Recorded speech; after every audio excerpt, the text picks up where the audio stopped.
επόμενος είναι ο Robotics Expert, Robotics Designer και Lego Partner. Ένα μεγάλο χειροκρότημα για τον Βασίλη Κριτσαντακόπουλο.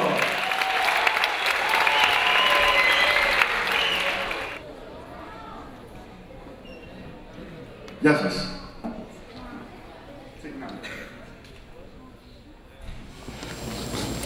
Έχω μάθει να παρατηρώ τα πάντα γύρω μου, αυτά που θεωρούσα δεδομένα, όπως το πώς κινώ το χέρι μου, όπως το εγώ πώς ο ίδιος στέκομαι όρθιος, ισορροπώ, περπατάω. Παρατηρώ, καταγράφω ιδέες, τις καταγράφω στο κινητό μου, τις καταγράφω σε ένα σημειωματάριο, τις καταγράφω στο μυαλό μου και αυτές οι ιδέες μένουν εκεί. Και θα ανατρέξω σε αυτές, είτε μεθοδευμένα, όταν κάποια στιγμή χρειαστεί να φτιάξω κάτι το οποίο μου έχουν ζητήσει, είτε όταν συμβεί αυτή η μαγική στιγμή που αυτές οι ιδέες θα ενωθούν μεταξύ τους, σαν τα κομμάτια ενός παζλ, θα ταιριάξουν απόλυτα και θα δημιουργήσουν μια άλλη ιδέα, η οποία θα με παρασύρει στη δημιουργία. Αυτή τη στιγμή την ονομάζω εγώ προσωπικά αποκάλυψη. Και αυτή η αποκάλυψη συμβαίνει συχνά και συμβαίνει όλο και πιο συχνά.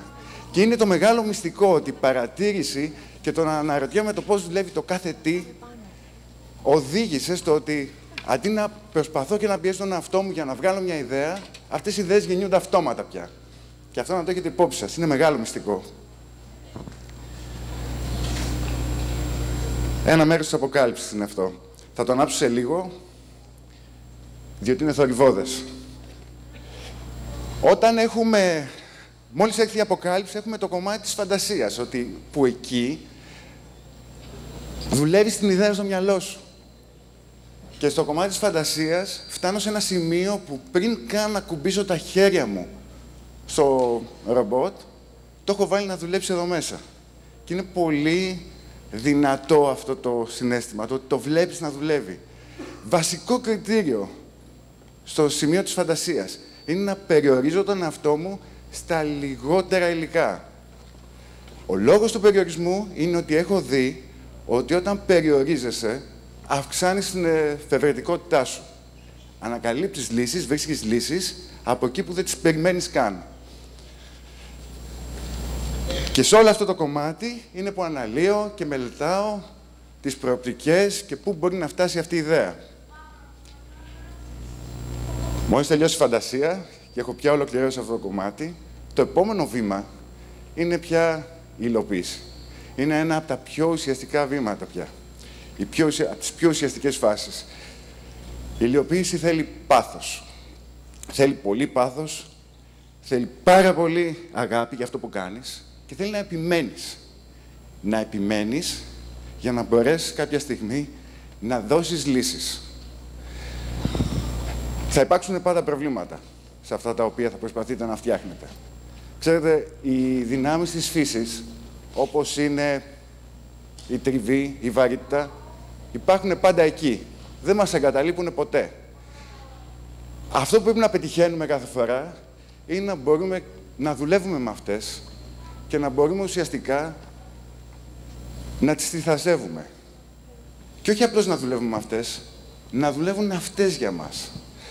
Αλλά ακόμα και στο κομμάτι της επιμονής, ένα πολύ σημαντικό στοιχείο είναι ότι και πάλι θα πρέπει να υπάρχει η φάση στην οποία σταματάς. Μπορεί να επιμένεις να βρεις μια λύση, αλλά κάποια στιγμή η λύση δεν σου βγαίνει. Δεν σε οδηγεί εκεί που πραγματικά θέλεις. Οπότε και εκεί θα πρέπει να έχεις μια μεγάλη γενναιότητα, να γυρίσεις και να ακυρώσεις δουλειά την οποία έχεις κάνει για 2 ή 3 εβδομάδες. Και αυτό δεν είναι κακό. Αυτές οι 2-3 εβδομάδες δεν είναι χαμένες. Δεν είναι χαμένος χρόνος. Είναι γνώση. Είναι πράγματα τα οποία έχετε πάρει, έχετε χτίσει μέσα σας.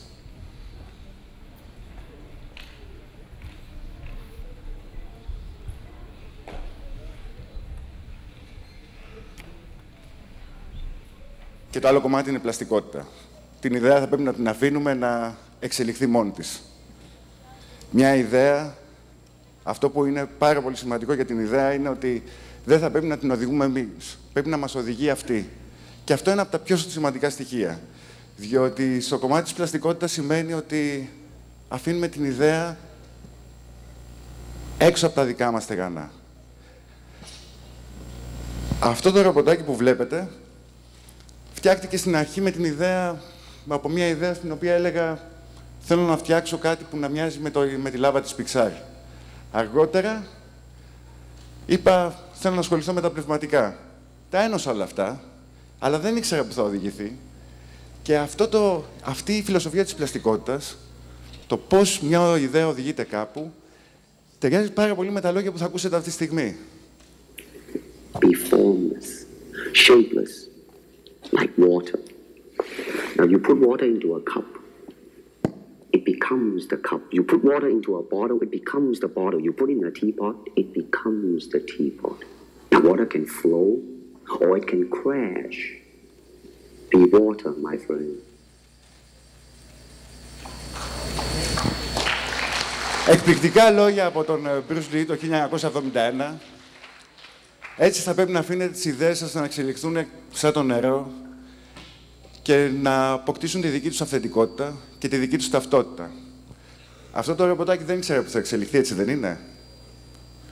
Και τελικά εξελίχθηκε σε κάτι το οποίο έχει αρκετά potentials και θα το δείτε και έξω, άμα θέλετε, κάποια στιγμή, γιατί εκφράζεται και μόνο του. Αλλά μια ιδέα δεν φτάνει μόνη της να δουλεύει. Αυτό που είναι πολύ σημαντικό σε μια ιδέα είναι να την υποστηρίζεις.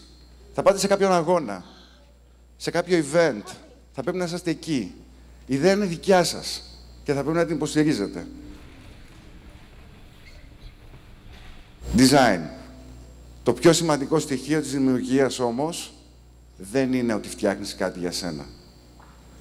Πρέπει να το μοιράζεσαι. Να μοιράζεσαι τη γνώση. Οτιδήποτε έχεις κερδίσει. Και ο στόχος ποιος είναι? Ο στόχος είναι να υπάρχουν κι άλλοι. Γιατί αλλιώς η δημιουργία είναι μια στήρα διαδικασία. Και μέσα από όλη αυτή τη διαδικασία, με αυτό το μοίρασμα, και εδώ θα δείτε μοίρασμα και μοίρασμα και μοίρασμα συνέχεια στην οθόνη, είναι που θα αποκτήσετε πολύ δυνατούς φίλους. Ανθρώπους που θα είναι δίπλα σας, που θα έχετε κοινούς στόχους, που θα ανταλλάσσετε απόψεις. Ναι, για να φτιάξουν κάτι καλύτερο από εσάς, αλλά έτσι θα ανεβάζετε το πύχη μεταξύ σας. Και από αυτό το μοίρασμα εγώ έχω κερδίσει τους καλύτερους φίλους, τις καλύτερες σχέσεις, τους καλύτερους ανθρώπους. Το ρομποτάκι δεν δούλεψε όπως ήθελα να δουλέψει, αλλά έχει συμβεί και στον Bill Gates, έχει συμβεί και σε πολλούς άλλους, οπότε δεν με ενοχλεί καθόλου. Ονομάζομαι Βασίλης Χθανακόπουλος, είμαι σχεδιαστής ρομποτικής και εύχομαι τα καλύτερα για σας. Ευχαριστώ.